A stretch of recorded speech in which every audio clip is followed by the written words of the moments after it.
Welcome back to the Deep Dive. Today we're going to be taking a look at something pretty fascinating. It's a project by Dustin Mattison, and it really kind of gets at the heart of what student work can be. You know, I mean, really what it can be. Yeah, right. So this particular project had students looking at inventions that came about during the Industrial Revolution. Interesting. But the thing is, they weren't just reading about them. Right. They were using a business model canvas, but kind of an adapted one. Okay. And it's all set up in this fractal grid format, which I think we'll get into a little bit later. But yeah, the basic idea was to get students to really tell the story of these inventions. So not just the sort of nuts and bolts of how it worked, but like the impact and all that kind of stuff. Yeah, exactly. Like, cool. So they're mapping out all these different elements. You know, what were the needs that this invention was addressing? Right. What impact did it have? How did it evolve? And Mattison was very intentional about how he designed this. He's got this TRU framework that he works with. And there were three main things he was trying to encourage in the students. Right. The first was to get them to connect different subjects, you know, really kind of break out of those silos. The second was to really challenge their thinking, get them to go deep. And then the third was to really make them feel like they owned their learning. I like that. Yeah. And so I think for our listeners, you know, the learning, this deep dive is really offering a look into how we can design learning experiences that are effective. Yeah. And that goes way beyond the classroom, right? Right. It's about how can we approach learning anything in a way that really helps us grasp it in a deep and lasting way. So we're going to be unpacking what makes this approach so powerful. What do you say we start with curiosity? Sure. Like, how did Mattison actually spark that initial interest in the students? Well, one of the things he did was have them really delve into, you know, what were the problems that existed during the Industrial Revolution. And then what were the technological solutions that came out of that? Makes sense. And what's really cool here is it's not just about, here are the facts, memorize this. It's about getting students to see things in new ways, maybe even challenging some assumptions they might have about how inventions happen. Yeah. Like, we often have a very simplistic view of that, I think. But when we start to see, wow, there were all these complexities, there were all these hurdles that these inventors had to overcome. Right. That's when it gets really interesting. It does. And that's when that deeper level of inquiry can start to take hold. And, for you, the learner, it's kind of like you're always looking for that quick but thorough understanding, right? Yeah. And those aha. The aha moments, those are the best. Right. All right. So we've got that spark of curiosity.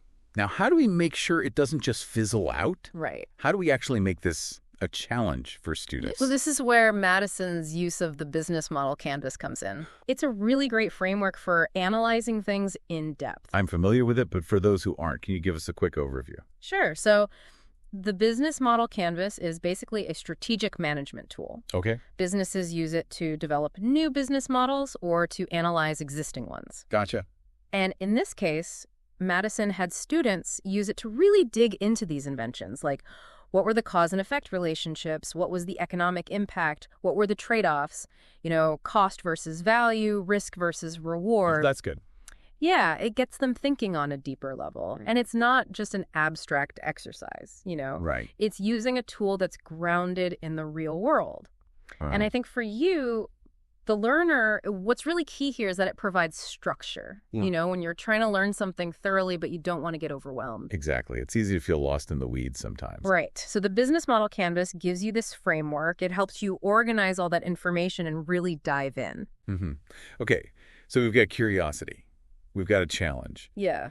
What else did Mattison do to make this learning experience really effective? So this is where that fractal grid format comes in. Okay, the fractal grid. You mentioned this earlier. Tell me more. All right, so imagine you've got this visual structure, and it allows you to see all these different aspects of the invention. Okay. And how they're all interconnected.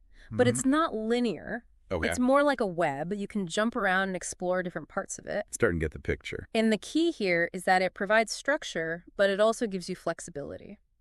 Oh, that's interesting. So it's not just like a fill in the blanks kind of thing. No. Students have some choices to make. Exactly. How did that play out in practice? Well, students got to choose how they wanted to present the invention's narrative. So it's like they're creating their own unique understanding of it. Yeah, and that's powerful because it gives them a sense of ownership. It does. It's not just about reciting facts, it's about making meaning. And I think that really resonates with you, the learner, right? Oh, for sure. You like having that clear structure, but you also want the freedom to explore and go deep. Absolutely. And this fractal grid allows for both. What are some of the specific ways students use this to tell the stories of the inventions? Oh, well, there's a lot of variety. Some students really focused on the economic impact, like they mapped out supply chains and things like that. Wow. And then others were more interested in the social changes. They were making timelines of how society shifted as a result of the invention. So, even though everyone was working with the same information, they were all coming at it from different angles. I love that. And it brings us to another really important piece of this project. Yeah, what's that? The connection to the real world. It wasn't just about these inventions as historical artifacts. Right. It was about how they shaped daily life, how they changed economies, how they literally transformed cities. So it's not just abstract knowledge, It's stuff that has real implications. And when we can connect learning to the real world, that's when it becomes truly engaging and memorable. It is. And for you, the learner, this is right up your alley. Yeah, why is that? Because you're all about understanding how things work in the world, right? It's not just about acquiring knowledge. It's about seeing how it fits into the big picture. Exactly. And this project does a great job of that. So we've talked about curiosity, challenge, agency, and relevance. What else stands out to you about Mattison's approach? Well, there's this element of reflection that's woven throughout the project. Okay. The way the task is structured encourages students to really pause and think critically about these inventions. In what way? Well, for example, they might ask themselves, what specific problem was this invention trying to solve? Or how did people react to it when it first came out? Good question. Was it successful? Why or why not? And by engaging in that kind of reflection, and then seeing their ideas laid out visually on the business model canvas, it really helps them develop confidence in their thinking. It does, because it's not just something that's happening in their head. It's something they can see and interact with. Exactly. And that can be really powerful. It is. And then there's this other aspect that Mattison highlights. What's that? He talks about how this project affirms students' identities as thinkers and designers. Oh, I like that. Yeah, it's not just about being passive recipients of information. Right. They're actively analyzing and synthesizing. They're thinking like inventors, like economists, like historians. Like storytellers. Yes, exactly. And that's a big shift, isn't it? It is. It's not just about learning about these historical figures. Right. It's about stepping into their shoes and thinking the way they thought. And using the same kinds of tools that they might have used. Right. Like the business model canvas. That's something that's used by entrepreneurs today. So it really bridges that gap between the past and the present. It does. And Mattison even suggests that students might start to see parallels between these historical inventions. Yeah. The challenges we face in the world today. Right. Especially if they're interested in things like engineering or design or entrepreneurship. Right. Which, by the way, the learner is something for you to think about. Like, what connections can you draw between the things you're interested in and the innovations of the past? It's all about making those connections. Absolutely. Okay, so we've talked about how this project really gets students thinking. But what about the different ways they can express their understanding? Good point. That's where the multiple modes of expression come in. Okay. Tell me more. So, it's not just about writing essays or giving presentations. Right. The fractal grid format allows for visual and spatial representation as well. That's cool. So students who might struggle with writing can still show what they know. Absolutely. They can draw diagrams, they can create timelines, they can use colors and shapes to represent different ideas. So it really caters to different learning styles. It does, and it acknowledges that understanding isn't always linear. Right. Sometimes it's more about connections and relationships. Yeah, exactly. One of the things that really struck me about Mattison's work is his focus on student self-perception. Like, how does the design of the task actually impact how students see themselves as learners? Yeah, that's really important. And he makes this point that When students are working with a tool like the business model canvas, Yeah. their internal dialogue can shift. Okay, how so? Instead of thinking, oh, I'm just learning history, Mm-hmm. they start to think, I'm thinking like an innovator. Wow. Right. And when they're analyzing trade-offs and assessing value, Yeah. it's not just an academic exercise. It's like, I can reason through complex problems. I love that. And then, because they have that agency to choose how they present their findings, they start to believe, my ideas matter. My voice matters. That's huge. It is.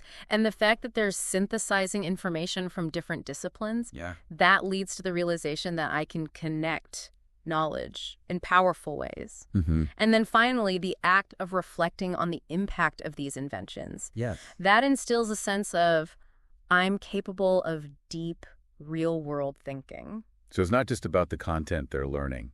It's about developing a whole new mindset. Exactly. And that's something that all of us as learners can benefit from. So if we were to sum up the intended student experience here, Yeah. it sounds like Mattison was going for curiosity, empowerment, challenge, relevance, and reflection. That's a great summary. And most importantly, he wanted students to feel like thinkers, like creators, like people who can connect the dots. Yes. It's about moving beyond that passive role of just receiving information. Yep. And I think that's really the key takeaway from this deep dive, the learner. Yeah, what is it about this project that's so valuable for our listeners? Well, it shows us that learning doesn't have to be about memorizing facts. Right. It can be about so much more. It can be about developing deep understanding. It can be about honing our critical thinking skills. And it can be about cultivating a sense of agency. And that applies to any subject. Absolutely. Yeah. Whether you're learning about history or science or art or anything else, Right. these principles can help you become a more effective learner. So as we wrap up, I want to leave you with this thought. Okay. Think about how you approach learning. Mm-hmm. What are the tasks or information you engage with? Yeah. How could you incorporate some of the things we've talked about today? Like, how could you add more structure but also flexibility? Right. How could you make those real-world connections? How could you create opportunities for synthesis? Yeah. Because if you can do those things, Yeah. you're not just going to learn more. Right. You're going to change how you see yourself as a learner. And as a thinker. That's powerful stuff. It is. All right, folks, keep those questions in mind as you continue to learn and explore. And we'll see you next time on The Deep Dive. Until then. Bye-bye.